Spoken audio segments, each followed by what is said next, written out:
सबको जय मसीह की, प्रेज द लॉर्ड। एक छोटा सा मैसेज मैं आप लोग शेयर करना चाहता हूँ, बहुत ही इंपॉर्टेंट है, सब घर के लिए ये मैसेज इंपॉर्टेंट है।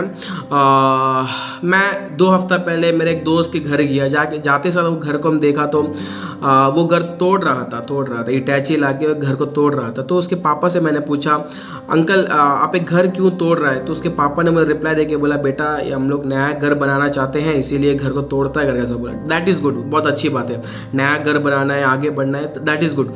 उसके बाद मैंने और एक प्रश्न अंकल से पूछा कि अंकल इसको तोड़ने के लिए आप कितना रुपये इटैची वाला को दिया? उन्होंने कहा कि करीब 3,500 रुपया मैंने दिया करके ऐसा बोला।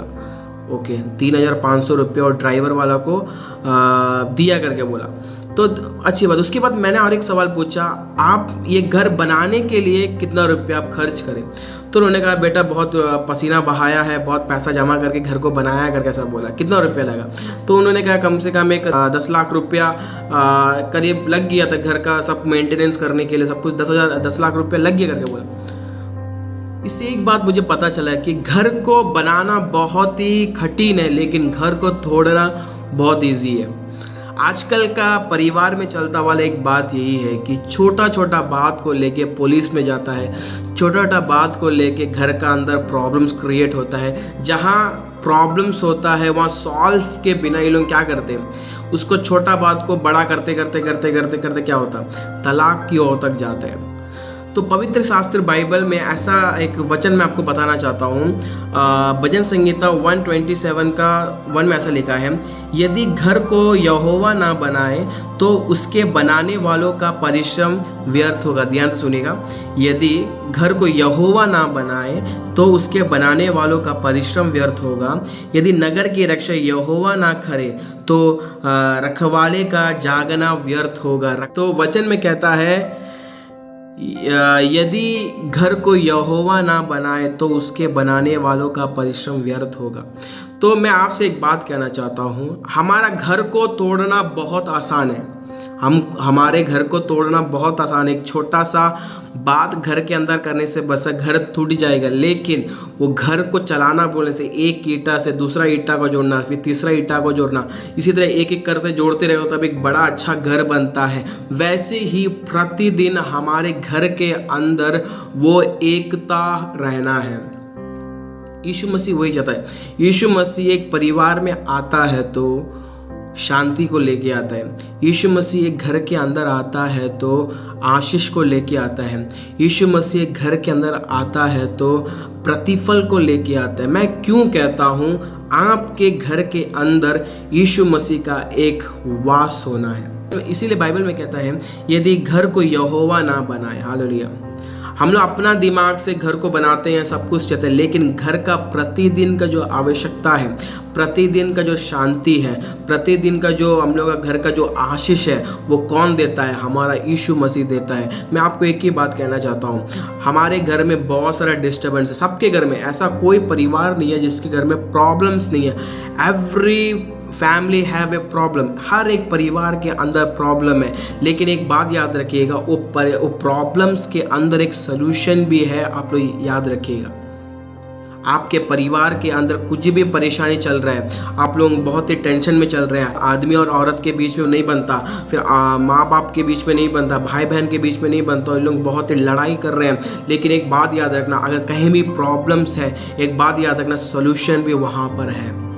कब सॉल्यूशन रहेगा? जब खुदा का सानिध्य हमारे घर के अंदर रहेगा। घर को तोड़ना बहुत आसान है, हम लोग मांगता तो अभी हम लोग घर को तोड़ सकते हैं, लेकिन एक बात याद रखना, उसको जोड़ना बहुत ही मुश्किल है। तो ये 2022 में एक बात याद रखना, अपना परिवार को आप इम्पोर्टेंस देना, अपना परिवार को आप इम्पोर्टेंस देके बोलना, खुदा एक परिवार आपने दिया है, ये परिवार को आपने दिया है, इसलिए मेरे कर्तव्य बनता है कि प्रतिदिन इसके अंदर शांति मेरे द्वारा आने पाए, प्रतिदिन मेरे द्वारा एक घर के अंदर खुशहाली आने पाए, प्रतिदिन मेरे द्वारा एक घर के अंदर एक बढ़ोतरी आने पाए। कब होगा? जब यहोवा का, जब खुदा का सानिध्य आपके घर के अंदर होगा। ये विश्वास करिए। 2022 में एक बात याद रखिए, घर तोड़ना बहुत आसान है, घर तोड़ना बहुत आसान है, लेकिन उसको लेके चलना बहुत हार्ड है। हर एक के घर में परेशानी है, ज़्यादातर घर में होता है वाला एक ही चीज़ है, फाइनेंशियल क्राइसिस में बहुत प्रॉब्लम क्रिएट होता है। आदमी औरत के बीच में नहीं बनता है, फिर रिश्तेदार लोग आके बहुत प्रॉब्लम क्रिएट करते हैं, कैसा आगे बढ़े वो समझ नहीं आता। लेकिन एक बात याद रखना, हर एक परेशानी के अंदर अब ध्यान से देखिए, उसका अंदर एक सॉल्यूशन है। वो सॉल्यूशन को लेके आगे बढ़िए, अपना परिवार को स्ट्रांग करिए और खुदा को परिवार के अंदर एक जगह दीजिए।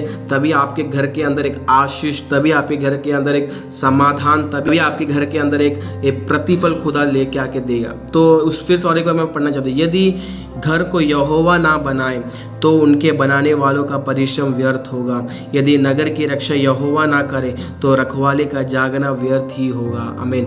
ये वचन को हमेशा याद रखिएगा। ये 2022 में हमारा घर यहोवा के द्वारा बननी चाहिए। ये हमारे घर यहोवा का वास होना चाहिए। तभी आपके ज़िंदगी में क्या होगा, आपको आशीष मिलेगा, आपको बढ़ोतरी मिलेगी। ये 2021 में बहुत परेशानी का हमने सामना किया। 2021 में हमने बहुत सारा फेलियर्स को देखे। 2021 में हम लोग बहुत सारा जन का निंदा हम लोग सुने हैं, लेकिन 2022 में उसको कंटिन्यू नहीं करना। एक बात याद रखना, 2022 में आप एक यूनिक पर्सन बन गए हो, आप एक यूनिक खुदा के द्वारा एक यूनिक पर्सन बन गया, तो you should be move forward. आप आगे को बढ़ना है और अपना परिवार को देखना है।